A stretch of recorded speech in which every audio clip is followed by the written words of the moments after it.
حضرت سیدنا عبد الرحمن ابو ہریرہ رضی اللہ تعالیٰ عنہ سے روایت ہے، صحیح مسلم کی حدیث ہے، الایمان بضع و سبعون شعبہ، کہ جو ایمان ہے اس کے 70 سے کچھ زیادہ شعبے ہیں اس سے ایمان کے، جن کو اللہ تعالیٰ نے ایمان کا حصہ بنایا ہے۔ فرمایا فَأَفْضَلُهَا قَوْلُ لَا إِلَهَ إِلَّا اللَّهُ، ان میں سے سب سے افضل ایمان کا حصہ کیا ہے کہ یہ اقرار اور تصدیق کرنا کہ لا الہ الا اللہ، کہ اللہ تعالیٰ کے سوا کوئی عبادت کے لائق نہیں۔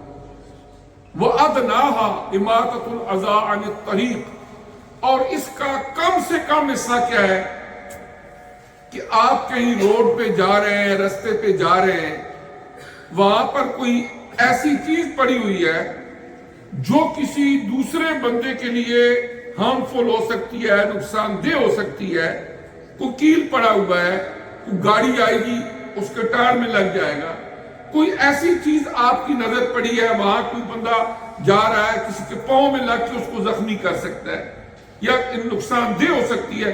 فرمایا یہ بھی ایمان کا ادنا حصہ یہ ہے کہ آپ رستے میں چل رہے ہو تو کوئی تکلیف دہ چیز پڑی تو اس کو ہٹا دو، یہ بھی تمہارے ایمان کا حصہ ہے۔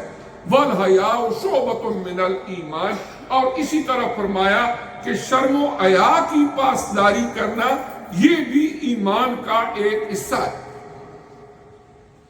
اور پھر جو بے حیائی ہے اور فحاشی ہے، اس کو شیطانی عمل اور ایمان کے منافی قرار دیا گیا، اور قرآن پاک کے اندر بھی ایسے واقعات مذکور ہیں۔ اور معاشرے کے اندر جو بڑے بڑے فساد پیدا ہوتے ہیں ان کو روکنے کے لیے اللہ تبارک و تعالی نے ان تمام چھوٹی چھوٹی پگڈنڈیوں کو، چھوٹے چھوٹے رستوں کو بند کر دیا کہ جو انسان کو اس جگہ لے کے جاتی ہے۔ مثلا مسلمان معاشرے کے اندر آپ دیکھیں، ہمارے یہاں بے شمار واقعات ہوتے ہیں کہ ہر روز ہم اخباروں میں پڑھتے ہیں غیرت کے نام پر قتل۔ وہ کیا ہے؟ ایک بندے کی جوان بیٹی ہے، اس کو کوئی پتہ چل جاتا ہے کہ اس کے کسی کے ساتھ ریلیشن شپ ہے، یا بعضوں کا شک ہوتا ہے، بعضوں کا یقین ہوتا ہے، بعضوں کا آنکھوں دیکھے واقعات ہوتے ہیں۔ جب ایسی صورتحال پیدا ہوتی ہے تو وہ بیٹی جسے گھر میں پالا پوسا جوان کیا، ان کی غیرت گوارا نہیں کرتی، ماں باپ خود اس کو قتل کر دیتے۔ میں کل کے خبر پڑھ رہا تھا کہ ماں باپ نے اپنی مل کے، ماں نے اور باپ نے مل کے اپنی 2 جوان بیٹیوں کو قتل کر دیا، ایک کی عمر 21 سال، ایک کی عمر 19 سال، کہ جو بڑی تھی اس نے ماں باپ سے چھپ کے کسی سے نکاح کیا اور چھوٹی نے اس کی حمایت کی، ان دونوں کو ہی قتل کر دیا۔ یہاں تک بات کیوں پہنچتی ہے؟ حالات یہاں تک پہنچتے ہی کیوں ہیں؟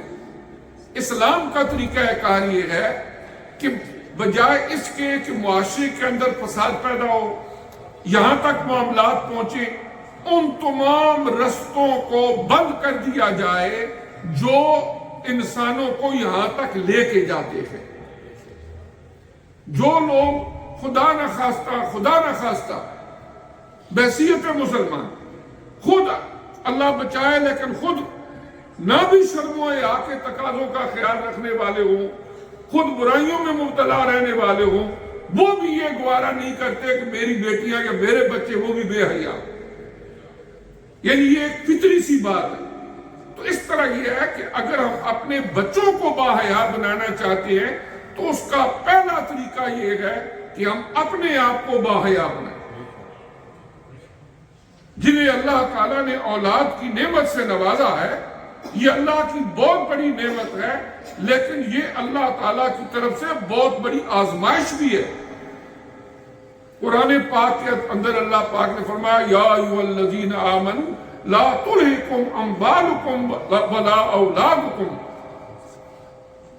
کہ اے ایمان والو یہ تمہارے مال اور تمہاری اولادیں اللہ کے ذکر سے تمہیں غافل نہ کریں.